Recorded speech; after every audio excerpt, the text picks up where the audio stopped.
नमस्कार मित्रों, eleven classes के यूट्यूब प्लेटफॉर्म पे आपका बहुत बहुत स्वागत है। मेरा नाम विवेक है। हम लोग मुख्य सेविका परीक्षा जो 24 सितंबर को आयोजित की जाने वाली है उसकी तैयारी कर रहे हैं। उसमें ये हमारा 8वां प्रैक्टिस सेट है। हमने 2 मैराथन कक्षाओं को जोड़ा है। उम्मीद है कि वो कक्षा आपकी परीक्षा की दृष्टि से महत्वपूर्ण होगी और लाभकारी भी होगी, बशर्ते जो पढ़ाया गया है उसको जितनी बार ज़्यादा से ज़्यादा रिवीजन हो सके आपको रिवीजन करने की आवश्यकता है। तो आइए बिना समय गंवाते हुए प्रैक्टिस। पहला प्रश्न, मातृ मृत्यु के कारणों में क्या क्या शामिल है? रक्तस्राव, एनीमिया, एक्लेम्पसिया तथा प्री एक्लेम्पसिया। तो हम जानते हैं कि मातृ मृत्यु के कारणों में ये सभी कारक सम्मिलित हैं। अगला प्रश्न, निम्न में से कौन सा सुमिलित नहीं है?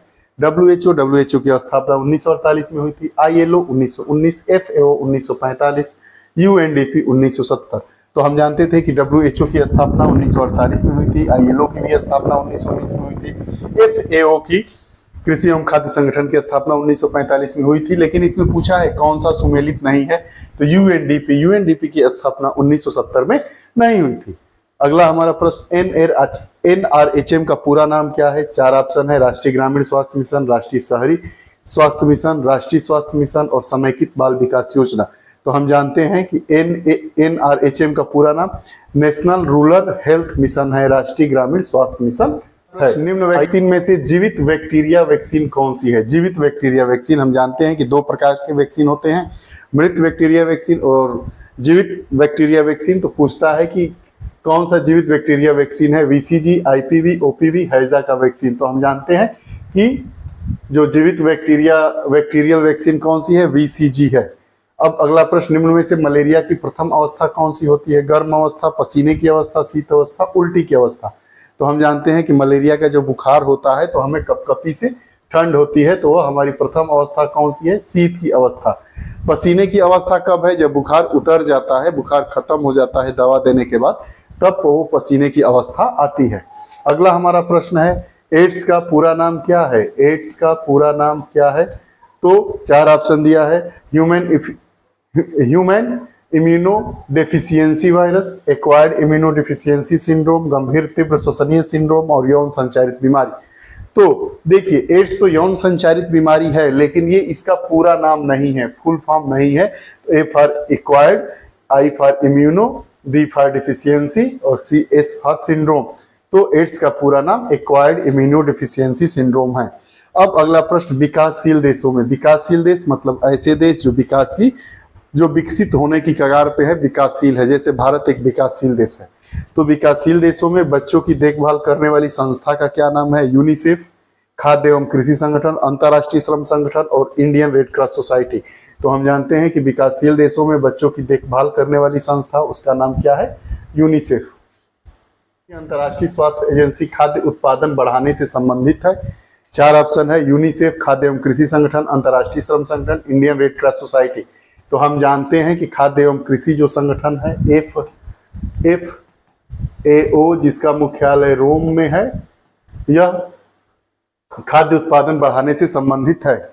निम्न में से प्रोटीन ऊर्जा कुपोषण का उदाहरण है, मतलब प्रोटीन की कमी से कौन सा रोग होता है? 4 ऑप्शन है, स्कर्वी, मरास्मस, डायरिया और बेरी। तो हम जानते हैं कि प्रोटीन की कमी से मरास्मस रोग होता है, हमारा B ऑप्शन सही है। प्रोटीन की कमी से क्या होता है? मरास्मस रोग होता है। निम्न में से कौन सी बीमारी एस्कॉर्बिक एसिड की कमी के कारण होती है? स्कर्वी, मरास्मस, डायरिया और बेरी। विटामिन B से बेरी होता है, स्कर्वी होती है, एस्कॉर्बिक एसिड, S से स्कर्वी, S से स्कर्बिक। निम्न में से बैक्टीरिया जनित दीर्घकालीन बीमारी कौन सी है? क्षय रोग, डेंगू, एड्स और कैंसर। दीर्घकालिक बीमारी की बात कर रहा है, तो TB, जिसे क्षय रोग कहते हैं, यह बैक्टीरिया जनित दीर्घकालिक बीमारी है। फीडिंग या डिमांड फीडिंग, इसे डिमांड फीडिंग भी कहते हैं या डिमांड फीडिंग जो भी है। इससे आप क्या समझते हैं या समझती हैं? तो बच्चे के भूखा होने पर उसे दूध पिलाना, बच्चे को माँ की छाती से चिपटा कर रखना, बच्चे का पहला हरा पीला मल, बच्चे में अपचित भोजन का बाहर निकालना। तो डिमांड फीडिंग या डिमांड फीडिंग मतलब होता है कि जब बच्चा भूखा हो तब उसे दूध पिलाना। अगला, रेड क्रॉस का मुख्यालय कहाँ है? बर्न में है, जेनेवा में है, मेलबर्न में है, बर्लिन में है। तो हम जानते हैं कि रेड क्रॉस का मुख्यालय कहाँ है? जेनेवा में है। अगला प्रश्न, यूनिसेफ ने किस वर्ष इंदिरा गांधी पुरस्कार जीता था? जो यूनिसेफ संस्था है, जो बच्चों की देखभाल संबंधी संस्था है, स्वास्थ्य की देखभाल करती है, उसने किस वर्ष इंदिरा गांधी पुरस्कार जीता था? 4 ऑप्शन है, 1981, 1991, 1989 और 1998। तो इंदिरा गांधी पुरस्कार 1989 में यूनिसेफ ने जीता था। अगला, WHO के वर्तमान महासचिव कौन है? टेड्रोस अधानोम है, शाह कमाल है, स्टीफन जेसी है, शशि थरूर है। तो हम जानते हैं WHO वर्ल्ड हेल्थ ऑर्गेनाइजेशन, विश्व स्वास्थ्य संगठन, जिसका मुख्यालय जिनेवा में है, इसके इस समय अध्यक्ष कौन है? टेड्रोस। वर्तमान महासचिव कौन है? टेड्रोस अधानोम है। एज ऑफ कंसेंट एक्ट किसके प्रयासों का परिणाम था? एज ऑफ कंसेंट एक्ट किसके प्रयासों का परिणाम था? महात्मा गांधी, बहराम मालाबारी, सुभाष चंद्र बोस, जयकर। तो हम जानते हैं कि एज ऑफ कंसेंट एक्ट जो था वो बहराम मालाबारी के प्रयासों का परिणाम था। अगला, नेटिव मैरिज एक्ट किस वर्ष पारित किया गया? 1841, 1859, 1884 और 1872। तो नेटिव मैरिज एक्ट सन 1872 में पारित किया गया था। किसके अनुसार धर्म अफीम के समान है? यह कौन कहा था? हमने अपनी कक्षा में पढ़ा था। महात्मा गांधी का ये कथन है, कार्ल मार्क्स का है, नेल्सन मंडेला का है या मैक्स मूलर का है? तो हम जानते हैं कि कार्ल मार्क्स जो थे, ऑप्शन सी हमारा सही होगा, इन्होंने कहा था कि धर्म अफीम के समान है। अगला, विधवा पुनर्विवाह संघ की स्थापना किसने की थी? 4 ऑप्शन है, विष्णु शास्त्री, ब्रजेश पाठक, अवध बिहारी और अमर थापा। तो विधवा पुनर्विवाह संघ की स्थापना विष्णु शास्त्री ने किया था, ऑप्शन ए। हमारा, दहेज का क्या कुप्रभाव है? ऋणग्रस्तता होगी, बेमेल विवाह होगा, कन्या भ्रूण हत्या होगी, ये सभी। तो जो दहेज है, कुप्रभाव, ये सभी कुप्रभाव है, तो इसीलिए ऑप्शन हमारा डी सही हो गया। त्वरित ऊर्जा क्या देता है? वसा, ग्लूकोज, कार्बोहाइड्रेट या प्रोटीन? तो त्वरित ऊर्जा, जब हम दौड़ के आते हैं या प्यासे होते हैं या थके होते हैं गर्मी के दिनों में या एक्सरसाइज करने के बाद, तो हम क्या लेते हैं? ग्लूकोज। तो त्वरित ऊर्जा क्या देता है? ग्लूकोज।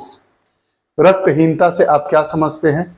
विटामिन B9, ये 9 है, vitamin A, vitamin E, vitamin D. तो विटामिन B9 की कमी से रक्तहीनता होती है, विटामिन B9 की कमी से रक्तहीनता होती है। नियासिन की कमी से क्या होता है? बुखार, स्कर्वी, पेलाग्रा, रिकेट्स। तो नियासिन की कमी से कौन सा रोग होता है? पेलाग्रा रोग होता है। 6 माह तक के शिशु के पोषण में क्या शामिल होना चाहिए? फॉलिक एसिड, साइनोकोबालामिन या एस्कॉर्बिक एसिड या ये सभी। तो हम जानते हैं कि जब तक बच्चा 6 माह तक होता है तो उसके पोषण में हमें फॉलिक एसिड की भी जरूरत पड़ती है, साइनोकोबालामिन की भी जरूरत पड़ती है और एस्कॉर्बिक एसिड की भी जरूरत पड़ती है, इसलिए इसका सभी ऑप्शन सही है। बच्चों में निर्जलीकरण, निर्जलीकरण मतलब शरीर में जल की कमी के कारण कौन सा रोग होता है? का कारण होता है? निर्जलीकरण का ही क्या कारण होता है? मतलब किस कारण से, किस रोग से शरीर में निर्जलीकरण होता है? 4 ऑप्शन है, दस्त, डायरिया, अतिसार या ये सभी। तो दस्त में भी निर्जलीकरण की समस्या हो जाती है, जब डायरिया होता है तो भी निर्जलीकरण की समस्या होती है, अतिसार में भी निर्जलीकरण की समस्या होती है। तो ये तीनों ऑप्शन हमारे सही है, इसका मतलब ऑप्शन डी हमारा सही है। असंतृप्त वसा के स्रोत है, 2 प्रकार की वसा होती है, एक संतृप्त वसा, एक असंतृप्त वसा। तो असंतृप्त वसा का उदाहरण क्या है? स्रोत क्या है? सोर्स क्या है? असंतृप्त वसा कहाँ से प्राप्त होती है? मछली, जैतून तेल, नाशपाती है, ये सभी। तो असंतृप्त वसा सभी से प्राप्त होती है, चाहे वो नाशपाती हो, जैतून तेल हो या मछली हो। अगला, शरीर की उपापचयी क्रिया को कौन से नियंत्रित करते हैं? उपापचयी क्रिया को क्या नियंत्रित करता है? प्रोटीन, एंजाइम, हार्मोन या खनिज लवण। तो जो शरीर की उपापचयी क्रिया है उसको नियंत्रित क्या करता है? खनिज लवण। अगला, आयोडीन क्या क्या सोर्स है? समुद्री मछली, समुद्री भोजन, लेमिनेरिया या ये सभी। तो आयोडीन के स्रोत क्या है? ये सभी, लेमिनेरिया भी, समुद्री भोजन भी और समुद्री मछली भी। अगला प्रश्न, प्रत्यक्ष ऊर्जा का स्रोत नहीं है। प्रत्यक्ष ऊर्जा का क्या स्रोत नहीं है? जो प्रत्यक्ष ऊर्जा हमें मिलती है उसका स्रोत क्या नहीं है? गुड़, शहद, शक्कर या चौलाई। तो इसमें ऑप्शन डी, चौलाई। देखिए, गुड़ खाएंगे तो हमें तुरंत ऊर्जा मिल जाएगी, शहद खाएंगे तो भी मिलेगी और शक्कर खाएंगे तो भी हमें प्रत्यक्ष ऊर्जा मिलती है, लेकिन चौलाई से हमें प्रत्यक्ष ऊर्जा नहीं मिलती है। शीघ्र नष्ट होने वाला पदार्थ कौन सा नहीं है? ऐसा कौन सा पदार्थ है इस दिए गए विकल्प में कि जो शीघ्र नष्ट नहीं होगा? क्रीम, घी, छाछ और दही। तो घी जो होता है वो शीघ्र नष्ट होने वाला पदार्थ नहीं है। अगला, किसने लैंगिक समानता के 7 प्रकार का उल्लेख किया है? लैंगिक समानता के 7 प्रकारों का उल्लेख किसने किया है? पारीकर, मजूमदार, दुबे, अमर्त्य सेन। तो हम जानते हैं कि लैंगिक समानता के 7 प्रकार का उल्लेख अमर्त्य सेन ने किया है। अगला हमारा प्रश्न, वर्ष 2011 की जनगणना के अनुसार भारत की कुल जनसंख्या में शहरी जनसंख्या का अनुपात क्या है? शहरी जनसंख्या, जो भारत की कुल जनसंख्या है उसमें शहरी जनसंख्या कितनी है, शहरी आबादी कितनी है? 4 ऑप्शन दिया है, 25.78, 27.78, 26.78 और 28.78। तो हम जानते हैं कि जनगणना 2011 के अनुसार शहरी आबादी 27.78 है। अब पूछ देगा कि शहरी आबादी कितनी है, 27.78, तो ग्रामीण आबादी कितनी होगी? ग्रामीण आबादी तो 100 में से घटा देंगे 27.78, तो इधर मिल गया 22 और इधर मिल गया 62, तो हमारा हो जाएगा कि 62.22 ग्रामीण। ग्रामीण आबादी कितना है? 62.22%। इस प्रकार के प्रश्न पूछता है तो एक भी याद रहेगा तो हम दोनों को निकाल देंगे। अगला, जाति एक अगतिशील वर्ग है, मतलब जाति एक ऐसा वर्ग है जिसमें गति नहीं है। यह किसने परिभाषा दी थी? घुरिये ने, हट्टन ने, रिजले ने, कूले ने। तो जाति एक अगतिशील वर्ग है, ये घुरिये ने कहा था। परिवार को क्या कहते हैं? मूल परिवार, पितृसत्तात्मक परिवार, संयुक्त परिवार, मातृसत्तात्मक परिवार। तो जो सबसे छोटा परिवार होता है उसको हम मूल परिवार की संज्ञा देते हैं।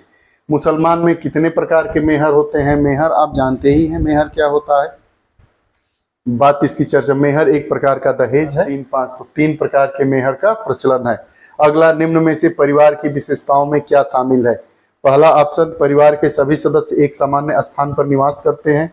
परिवार के सभी सदस्यों के मध्य घनिष्ठ भावनात्मक जुड़ाव पाया जाता है। परिवार के सदस्यों द्वारा प्रदर्शित किए जाने वाले व्यवहार पर समाज द्वारा निर्धारित रीति रिवाजों का नियंत्रण पाया जाता है। यह परिवार की विशेषताओं में यह तीनों अवयव शामिल हैं, इसलिए हमारा ऑप्शन डी सही है। केवल दृश्य उपकरण, ऐसे उपकरण केवल जो दिखाई दे, दृश्य उपकरण कहे जाते हैं। टेप रिकॉर्डर, टेलीविजन, पोस्टर, इनमें से कोई नहीं। तो जो पोस्टर है वो क्या है? दृश्य उपकरण है। टेप रिकॉर्डर क्या है? श्रवण वाला है, और टेलीविजन दृश्य श्रव्य उपकरण है। अगला, निम्न में से संप्रेषण के सिद्धांतों में क्या शामिल नहीं है? बार बार बताया जा रहा है कि जो प्रश्न पूछा जाएगा उसमें क्या शामिल है और क्या शामिल नहीं है, इसको ध्यान में रखकर हम ऑप्शन में टिक लगाएंगे। तो संप्रेषण के दौरान प्रेषक एवं प्राप्तकर्ता दोनों को ऐसी भाषा का उपयोग करना चाहिए जो कि एक दूसरे के आसानी से समझ में आ सके। दूसरा, संप्रेषण के दौरान तकनीकी शब्दों का उपयोग अधिकाधिक भाषा में करना चाहिए। तीसरा ऑप्शन है, भेजा गया संदेश रुचिकर एवं प्राप्तकर्ता की आवश्यकता अनुसार होना चाहिए। संप्रेषण के दौरान प्रत्युत्तर आवश्यक रूप से देना चाहिए। तो पहला ऑप्शन, तीसरा ऑप्शन और चौथा ऑप्शन जो है ACD, ये क्या है? संप्रेषण के सिद्धांतों में शामिल है। ये संप्रेषण के सिद्धांत में शामिल है, लेकिन ये हमारा बी जो ऑप्शन है ये संप्रेषण के सिद्धांत में शामिल नहीं है। क्यों नहीं शामिल है? क्योंकि इसमें दे रहा संप्रेषण ऐसा होना चाहिए कि जब संप्रेषण मतलब 2 या 2 से अधिक लोगों के बीच आपसी बातचीत, तो संप्रेषण ऐसा होना चाहिए कि हम एक दूसरे के बातों को समझ सके, उसमें कोई टेक्निकल वर्डों की अधिकता ना हो, कठिन शब्द ना हो। अगर कठिन शब्द होंगे तो सामने वाला समझ पाएगा, या जो संप्रेषित कर रहा है अपनी बात को वो, अर्थात संदेश प्राप्त करता, संदेश देने वाला, वो दोनों चीजों को अच्छे तरीके से संप्रेषण को समझ सके। तो जो संप्रेषण के दौरान तकनीकी शब्दों का उपयोग अधिकाधिक मात्रा में करना चाहिए, ये संप्रेषण के सिद्धांत की विशेषता नहीं है। अब निम्न में से ग्रामीण तथा अनपढ़ लोगों की स्वास्थ्य शिक्षा प्रदान करने की सबसे प्रभावी विधि क्या है? लेक्चर विधि, समूह चर्चा, अभिनय और पैनल द्वारा। तो ग्रामीण तथा अनपढ़ लोगों को स्वास्थ्य शिक्षा प्रदान करने की प्रभावी विधि क्या है? अभिनव। अभिनय मतलब नुक्कड़ नाटकों के द्वारा, अभिनय के द्वारा, सिनेमा के द्वारा, टीवी के द्वारा, इन सब चीजों के द्वारा हम जब देंगे स्वास्थ्य शिक्षा तो ये यहाँ पे प्रभावी होगा। निम्न में से असहयोगी सामाजिक प्रक्रिया में क्या शामिल है? एकीकरण, व्यवस्थापन, सहयोग और प्रतिस्पर्धा। असहयोगी सामाजिक प्रक्रिया, प्रतिस्पर्धा, किसी भी चीज में हम प्रतिस्पर्धा जब कर देंगे तो क्या हो जाएगा? वो असहयोगी सामाजिक प्रक्रिया की श्रेणी में आता है। जैसे समाज में मान लीजिए कि किसी काम के लिए, सामाजिक कार्य के लिए चंदा ही इकट्ठा किया जा रहा है, अब कर दिया जाएगा कि कौन सबसे ज्यादा पैसा दे रहा है देखा जाएगा, उसको पुरस्कृत किया जाएगा या उसका नाम शिलापट पे लिखा जाएगा। तो ये एक असहयोगी क्रियाकलाप है, सामाजिक प्रक्रिया में शामिल होता है। तो प्रतिस्पर्धा नहीं होना चाहिए। जब हम सहयोगी सामाजिक प्रक्रिया में क्या क्या शामिल होगा? एकीकरण, व्यवस्थापन और सहयोग।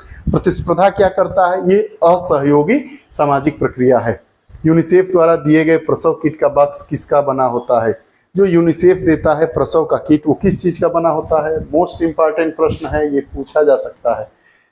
पीतल का, प्लास्टिक का, लोहा का, एल्युमिनियम का। आप देखे होंगे कि जो दवा रखने वाला किट आता है पहले डॉक्टर लेकर आते थे, ये किस चीज का बना होता था? एल्युमिनियम का। तो जो यूनिसेफ द्वारा दिए गए प्रसव किट का बॉक्स होता है वो किसका बना होता है? एल्युमिनियम। एल्युमिनियम का रासायनिक नाम क्या है? Al।